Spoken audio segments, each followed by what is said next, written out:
Никогда не стоит судить человека по тому, на какой машине он ездит.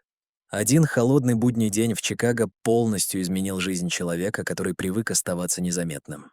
Майкл Харрис, бедный автомеханик, много лет ездил на старом седане, который чинил сам, потому что не мог позволить себе новый.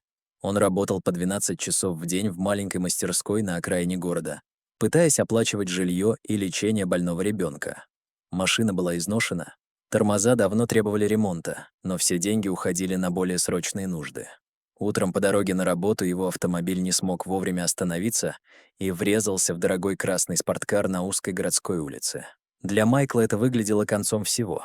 Огромный ущерб, страх потерять работу, долги, которые он не сможет покрыть. Владелицей спорткара оказалась Эмили Картер, успешная предпринимательница, владеющая сетью автосалонов премиум-класса. Вместо скандала она внимательно посмотрела на ситуацию и на самого Майкла, его рабочую одежду, руки, привыкшие к тяжелому труду, и старую машину, которую он явно поддерживал из последних сил. Авария заинтересовала ее не как проблема, а как показатель его опыта и отношения к делу. Эмили решила дать ему шанс проявить себя. В течение нескольких недель Майкл работал в одном из ее сервисных центров, восстанавливая как поврежденный спорткар, так и собственный автомобиль.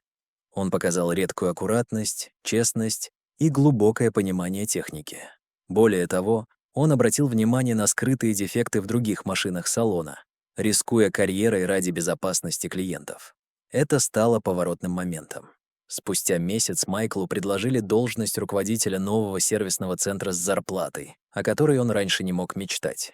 Получив возможность влиять на систему, он не забыл свое прошлое и инициировал программу обучения механиков из небольших гаражей, давая им доступ к современным инструментам и знаниям. Со временем центр стал известен не роскошью, а честным отношением к каждому клиенту.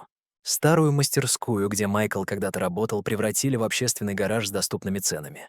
Сам он продолжал приезжать туда по выходным, напоминая себе, с чего все началось. Старый седан Майкла до сих пор стоит рядом с его служебной машиной, у входа в автосалон, как символ того, что один неудачный момент может стать началом совершенно новой жизни.